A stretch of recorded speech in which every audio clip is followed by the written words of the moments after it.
but certainly for Wednesday. Oh, so it is there. I'll definitely take that. And we should definitely appreciate the wonderful service that Guru Krishna Prabhu and Nimai do. Can someone who knows how to turn this down, please turn it down? You know how to do it, but Francisco? Okay. Hare Krishna. These are their own flowers from their own garden, and every Sunday they bring a beautiful garland for Prabhupada. And I'm just fortunate to give the class on Monday, so I get to wear it. Hare Krishna. Hare Krishna. Hare Bol. Jaya Radha Madhava Kunja Bihari.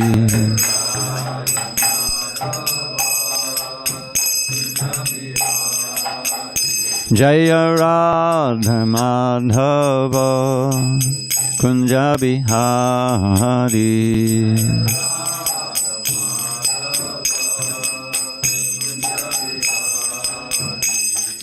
Gopi Jana Vallabha Girivaradhari.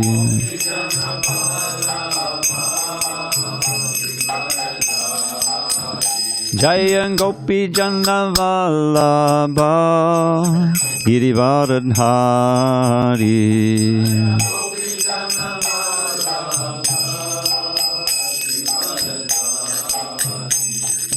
Yashodanandana Bhajana Ranjana.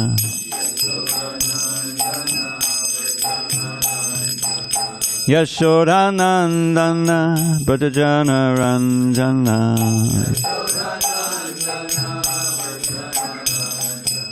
Jamuna Tira Vanachari.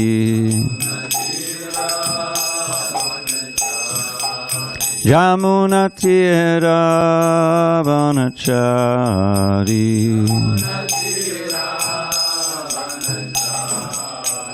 Jaya Radha Madhava Kunja Bihari.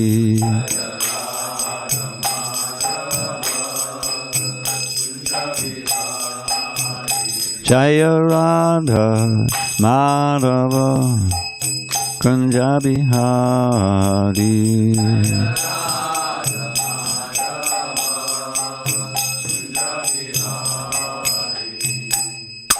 Jaya Mishnapad Paramahansa Parivrajacharya Ashtotar that Sri Srimad Divine Grace Srila A.C. Bhakti Vedanta Swami Prabhupada Jai. ISKCON BBT Founder Acharya Srila Prabhupada Jai. Jai Om Vishnupad Paramahansa Parivrajacharya Ashtotar that Sri Srimad Divine Grace Srila Bhakti Siddhanta Saraswati Thakur Ki Jai. Ananta Koti Vaishnavini Ki Jai. Namacharya Srila Haridas Thakur Ki Jai. Kuntaraj Srimad Bhagavatam Ki Jai. Samaveta Bhaktivinoda Ki Jai. All glories to the assembled devotees. All glories to the assembled devotees. All glories to the assembled devotees. All glories to Shri Guru and Gauranga.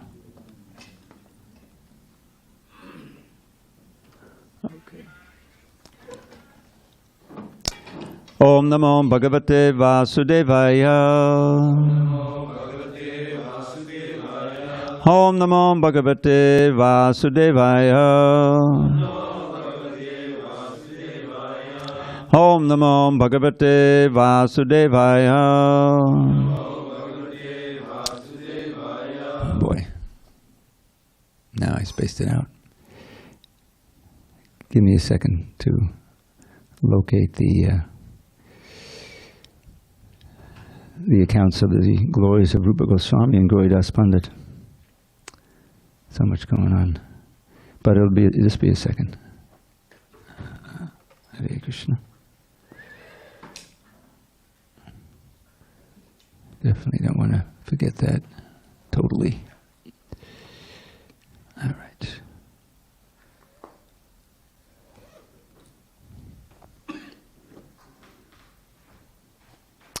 Okay, this being the glorious disappearance day of Srila Rupa Goswami, we'll read first about his glories from the Samadhi's book.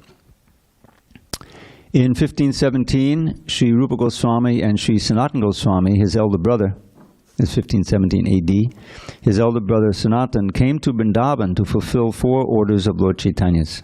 1. Uncover Sri Krishna's lost pastime places. 2. Install deities and start the puja of the deities. 3. Write Bhakti Shastras. And 4. Propagate the rules of Bhakti Yoga. Wearing only kopins, loincloth, and kanta, patchwork quilt, Srila Rupa Goswami lived a mendicant's life, absorbed in hearing, chanting, writing about Radha Govinda's sweet, loving pastimes in Sri Vrindavan Dham. More details of his conduct and character are mentioned in Sanatana Goswami's biography. So one thing, just to mention, they had been, Sanatana Goswami was the prime minister of the king, Hussain Shah, and Rupa Goswami was the finance minister. And so they were very wealthy, and they had a great aristocratic circle, and so they had all of this going on. And my understanding, because I always wondered about this, is that they were coerced into doing that. That the king said, well, you're so qualified, I need you in my government, but if you refuse, then I'm going to start persecuting the Brahmins and the Vaishnavas. So they did that. It wasn't that they were spontaneously attracted to all that wealth and everything. But they were leading that life. And then Lord Chaitanya came, was Ramkeli, I think, right? At the head of the government. And when Lord Chaitanya came there, they met him and they offered dandavats, and they chanted that verse. We can all chant together.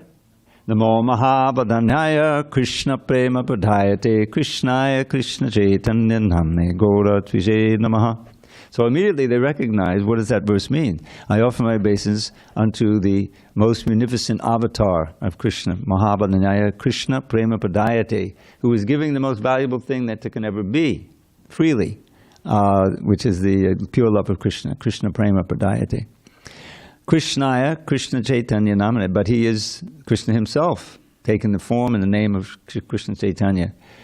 Krishna Chaitanya, Vidanyaya Krishna Prema Vadaya, Krishnaya Krishna Chaitanya, Namne Gaura Tvije Namaha. He's named Chaitanya Mahaprabhu, and he has this golden complexion rather than Lord Chaitanya's dark complexion.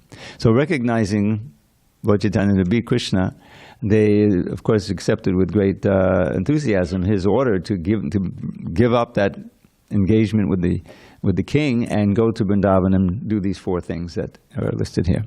So that's just I don't think he's going to deal with that here. Sri Rupa Goswami wrote practical yet profound transcendental books.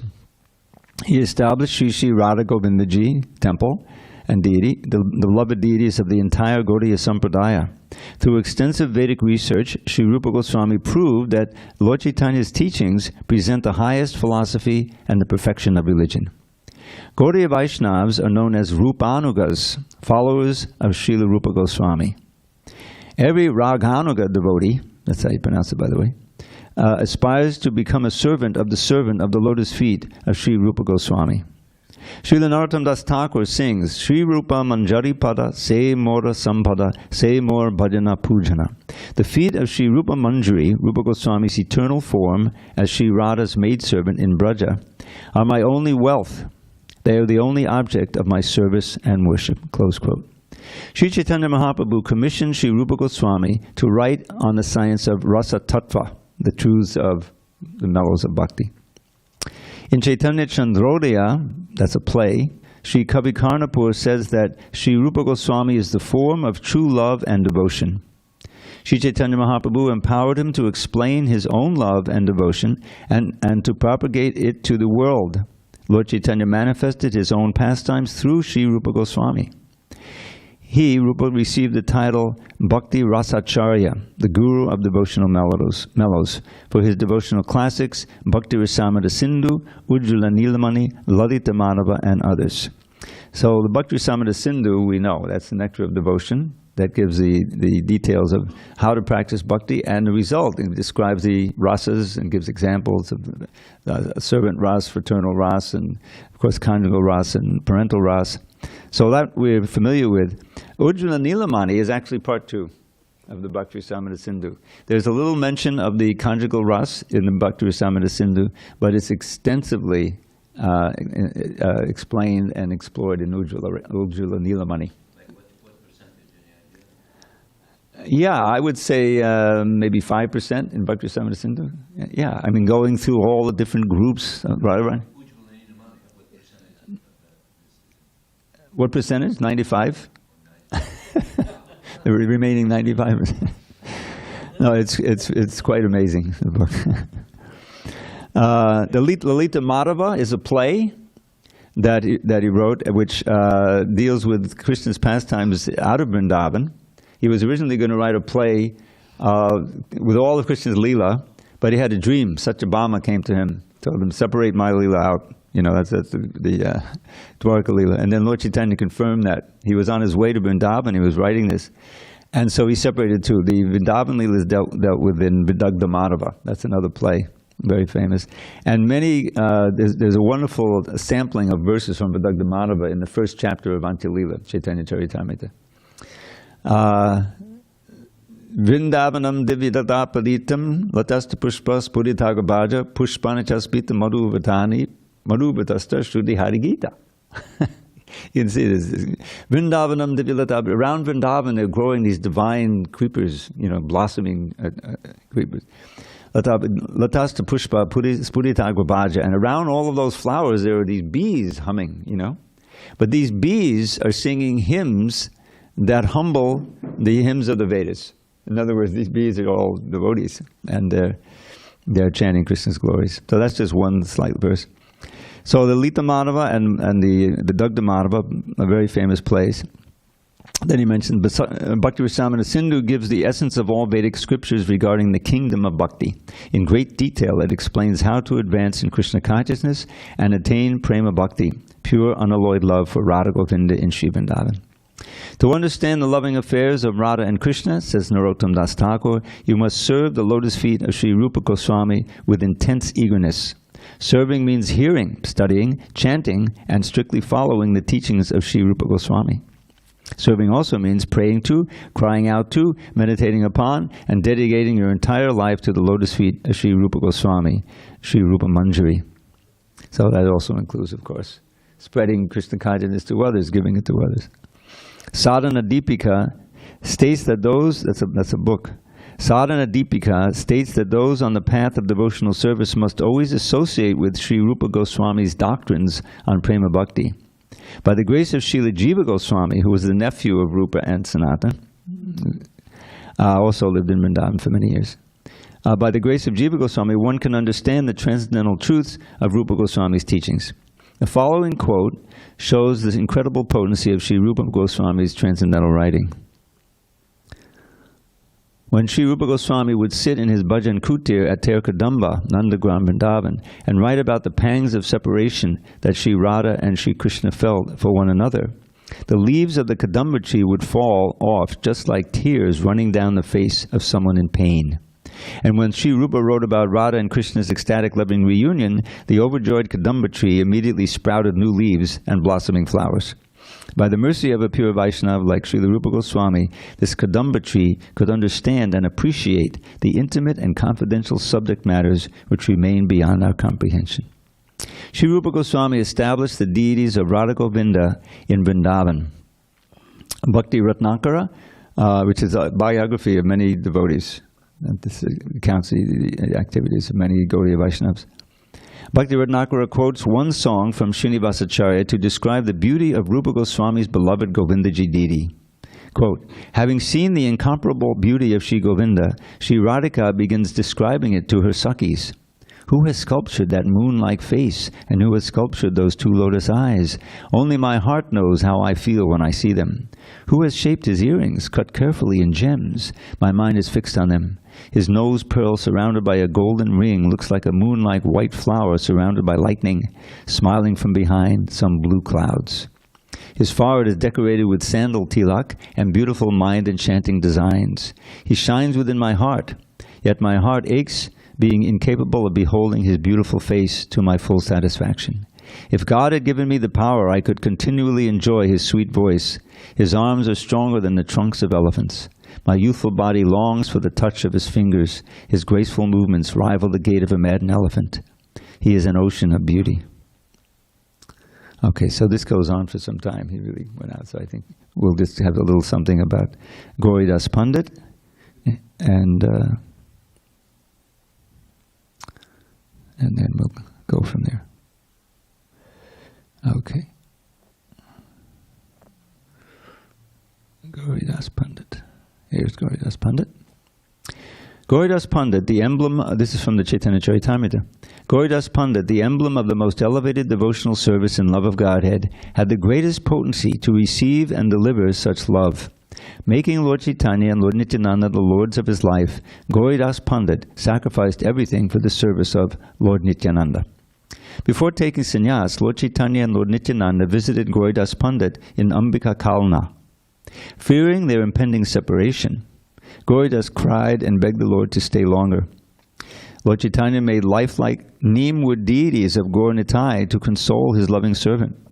Quote, Gauridas, my Murti form is as good as I am, said Lord Gauranga. We will forever remain in your home to accept your service.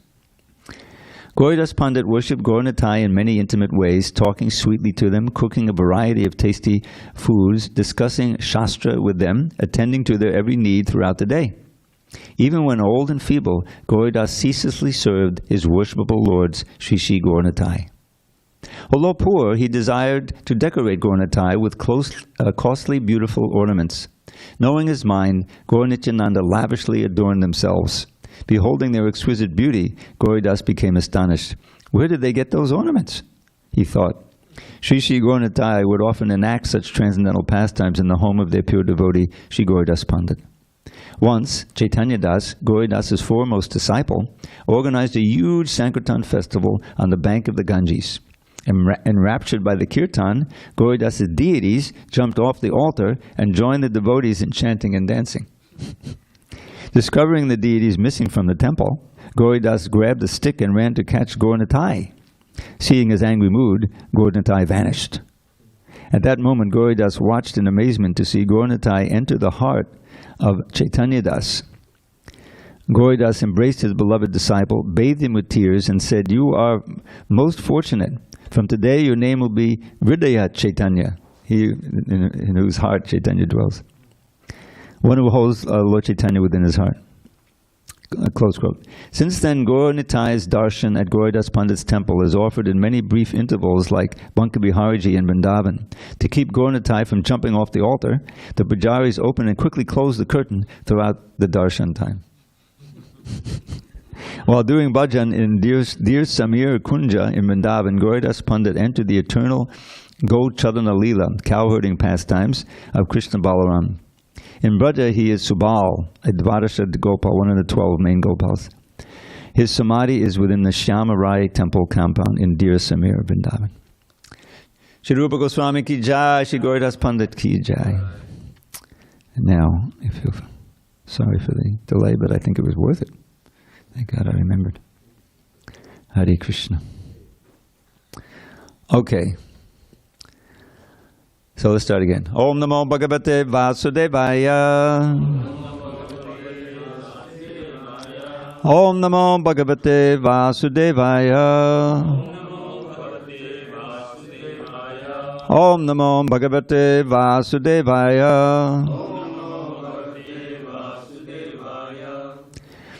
On this 28th day of August, 2023 in San Diego, we're reading from Srimad Bhagavatam, translation commentary by His Divine Grace HG Dravida Dasa Prabhupada. And we are in 6th canto, chapter 18, text number 30. So if you forgive me, I'll just go right through. I think we can read the verse. Vilokyai kanta bhutani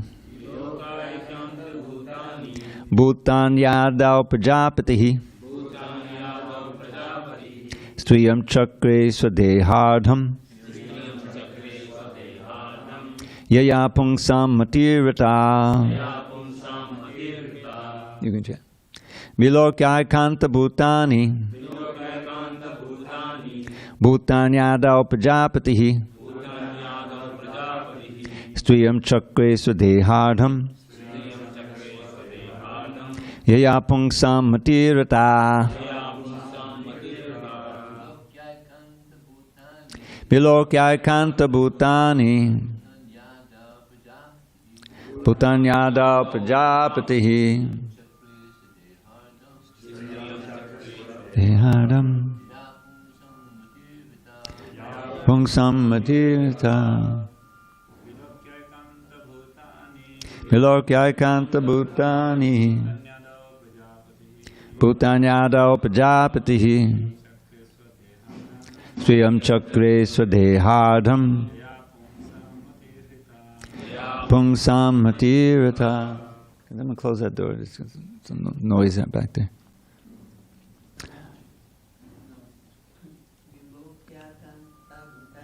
Vilokyaikanta Bhutani Bhutanyado Pajapatihi Yam Chakre Swadehadam. Okay, I'm going to read the synonyms myself.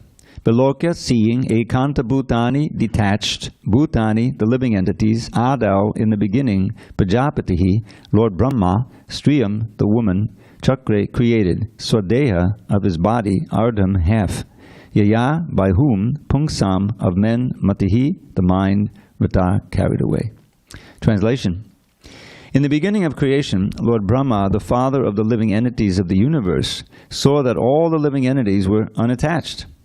To increase population, he then created woman from the better half of a man's body. For a woman's behavior carries away a man's mind. Purport. This entire universe is going on under the spell of sexual attachment, which was created by Lord Brahma to increase the population of the entire universe. Not only in human society, but also in other species. As stated by Rishabhdev in the 5th canto, Pungsastriya Mantuni Bhavametam. The entire world is going on under the spell of sexual attraction and desire between man and woman. When man and woman unite, the hard knot of this attraction becomes increasingly tight, and thus a man is implicated in the materialistic way of life. This is the illusion of the material world. This illusion acted upon Kashyapa Muni, although he was very learned and advanced in spiritual knowledge. As stated in the Manu Samhita 2.15, and Srimad Bhagavatam 9.19-17. Matva swasradu hitrava navi viktasano bhavet balavan indriya gramo vidvangsam api karshati.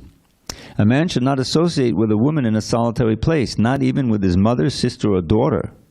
For the senses are so strong that they lead astray even a person advanced in knowledge. Close quote. When a man remains in a solitary place with a woman, his sexual desires undoubtedly increase. Therefore, the words ekanta bhutani, which are used here, indicate that to avoid sexual desires, one should avoid the company of women as far as possible. Sexual desire is so powerful that one is saturated with it if he stays in a solitary place with any woman, even his mother, sister, or daughter.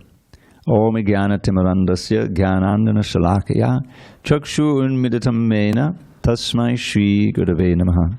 I was born in the darkness of ignorance, but my spiritual master Srila Prabhupada opened my eyes with the torchlight of knowledge. I offer my humble obeisance to him and all members of Sri Parampara. So this is in the context, of course, is that Diti is enraged against Indra, because he thinks that by his influence, Lord Nrsimhadev came and killed her two sons, her beloved sons, Hiranyakashipu and Hiranyaksha. And so she really wants to get a son who will kill Indra. And she pleases her husband Kashyapa, and he comes under her influence and he offers her any boon she wants. He said, okay, I want to have a son that'll kill Indra. And so he starts lamenting, oh, what have I done? What have I done? So he uses his intelligence and gives her a year-long sacrifice to perform with all these details, and she blows it eventually. And so Indra is able to avoid getting killed. And the Maruts come. It's the whole story coming up. But the theme here is important, the truth here. And I wanted to refer to this verse that's quoted in the purport by Rishabhdev. Famous verse, Pungsastriyamutani bhavametang tayo mato vidya grantamahu atograhachet sutapta vittar janasya moho yamaham mameti. And I'm just going to read this purport real quick. Translation purport. The attraction between male and female is the basic principle of material existence. On the basis of this misconception, which ties together the hearts of the male and female, one becomes attracted to his body, home, property, children, relatives, and wealth. In this way, one increases life's illusions and thinks in terms of I and mind. Purport. Sex serves as the natural attraction between man and woman, and when they are married, the relationship becomes more involved. Due to the entangling relationship between man and woman, there is a sense of illusion whereby one thinks, this man is my husband or this woman is my wife. This is called Hridaya Granthi, the hard knot in the heart. This knot is very difficult to undo, even though a man and woman separate either for the principles of varnashram or simply to get a divorce. In any case, the man always thinks of the woman and the woman always thinks of the man. Thus, a person becomes materially attached to family, property, and children, although all of these are temporary. The possessor, unfortunately, identifies with his property and wealth. Sometimes, even after renunciation, one becomes attached to a temple or to the few things that constitute the property of a sannyasi, but such attachment is not as strong as family attachment. The attachment to the family is the strongest illusion. In the Satya Samhita it is stated, Brahmadya yagivokyaja muchyante stri sahayanaha bodhyante kechanaite sham vishesham chavido viduhu. Sometimes it is found among exalted personalities like Lord Brahmā that the wife and children are not a cause of bondage. On the contrary, the wife actually helps further spiritual life and liberation. Nonetheless, most people are bound by the knots of the marital relationship, and consequently they forget their relationship with Krishna. Om Jnana Timirandasya Jnanandana Shalakaya Chakshu Unmilitam Mena Tasmai Shri Gurave Namaha. I was born in the darkest of ignorance, but my spiritual master Srila Prabhupada opened my eyes with the torchlight of knowledge. I offer my humble obeisance unto him and all members of Sri Parampara. So, this is one of many statements in the Srimad Bhagavatam, which tells it like it is, that the greatest obstacle really to spiritual life, even to consider serious yoga, which always involves vairagya vidya, knowledge and renunciation, is this strong sex desire. And in today's world, probably, and the Bhagavatam always talks about the deep well of married life and everything. But marriage is becoming practically, as Prabhupada says, an imagination in modern society.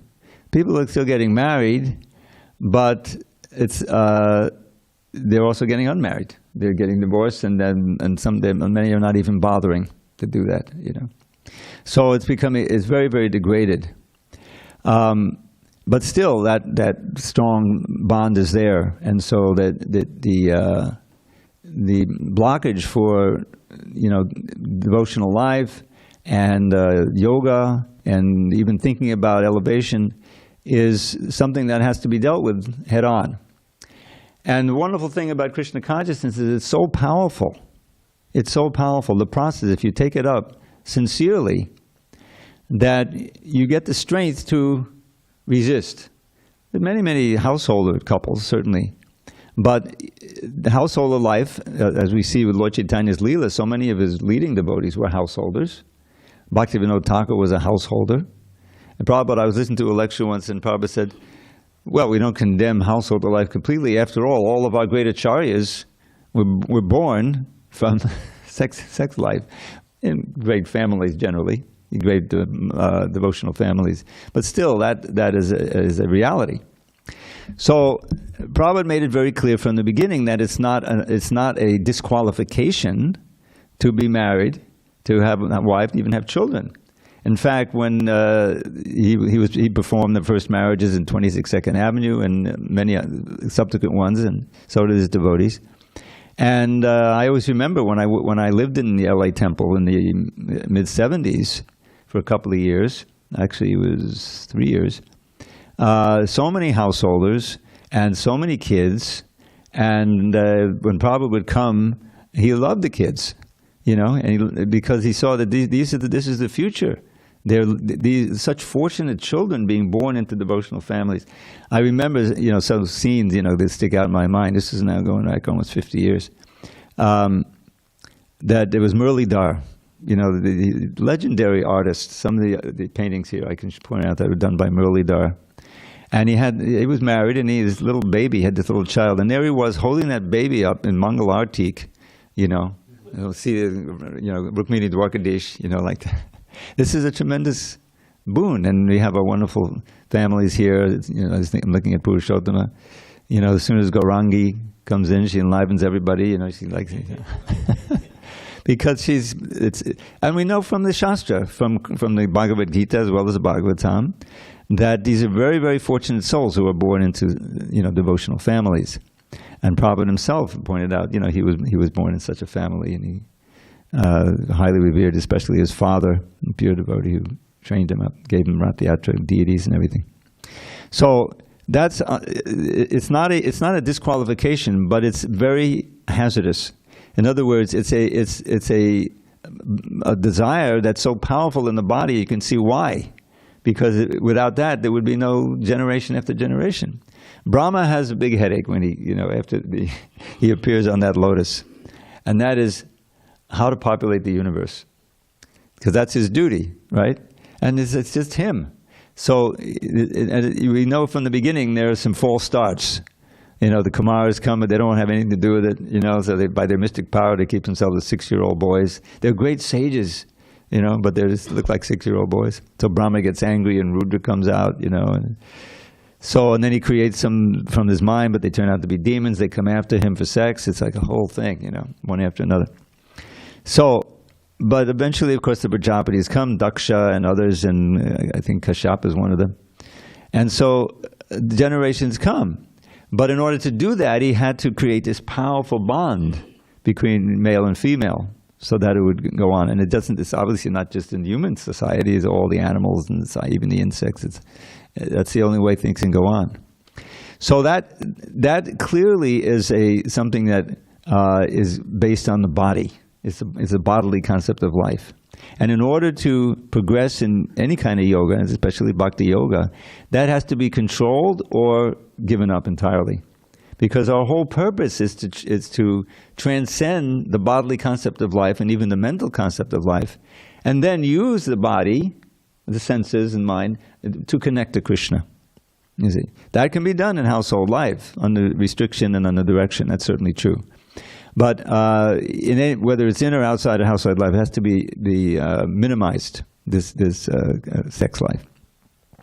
So therefore we have, as Prabhupada famously gave the 4 regulative principles, and he refused to budge on that point.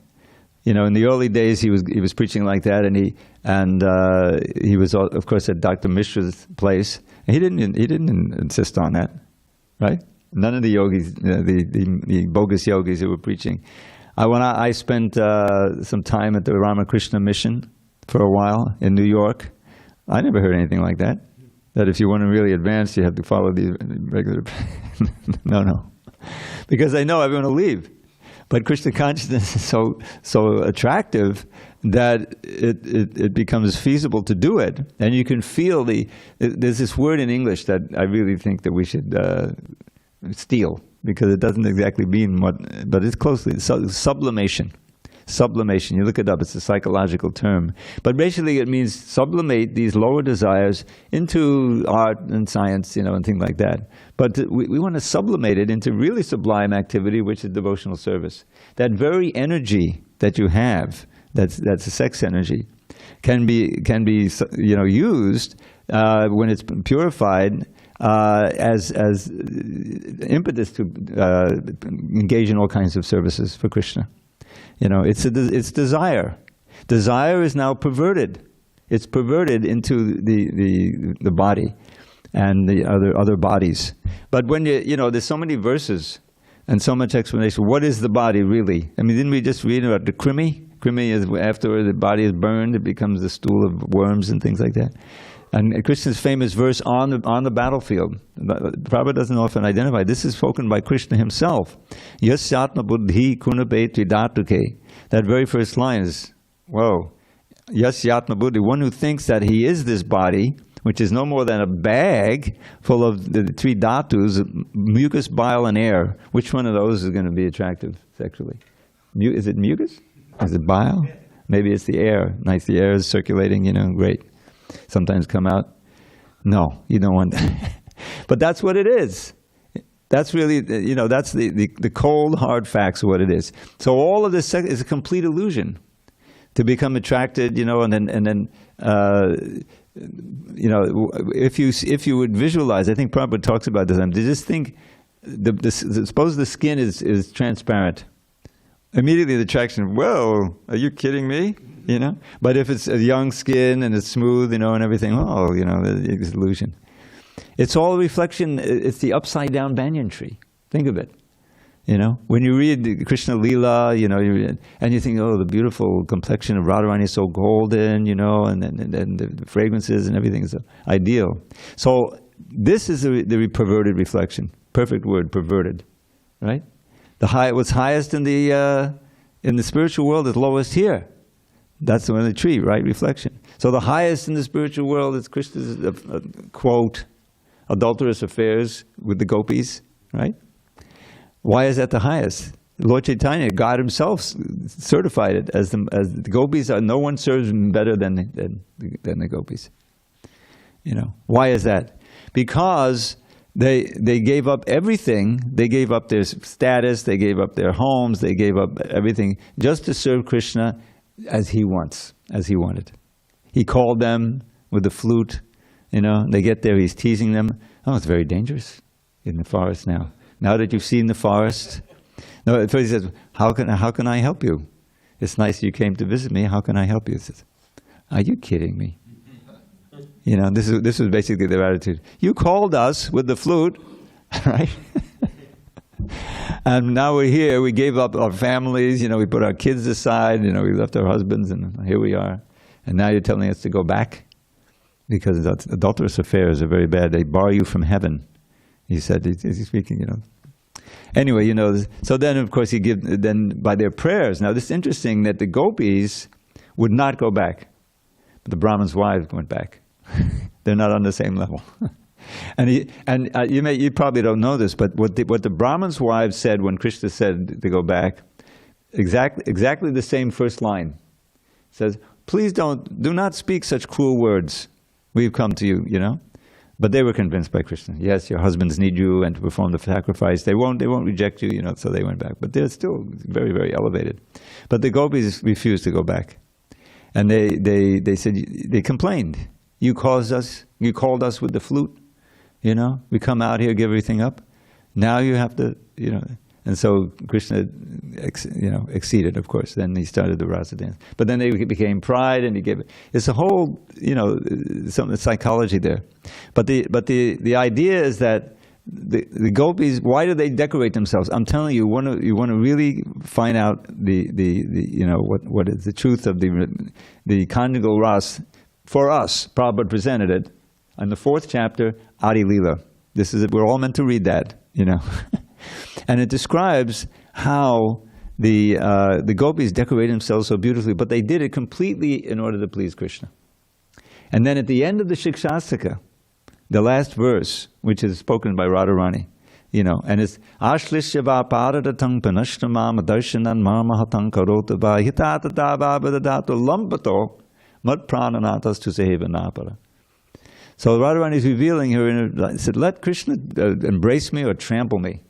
Doesn't matter, He can do whatever he wants. He's just a restless libertine. But no matter what he does, I put it into a little poem, you forgive me. Yet though his cruel and crooked ways may cause me constant woe, Krishna is the only Lord my heart shall ever know. I mean, try to find, some ordinary girl who's going to say that. One time the guy doesn't call one night, and then the next thing you know, she's doing something on the internet, writing, it's very, very, it's all illusion. But then she goes on and expands on that.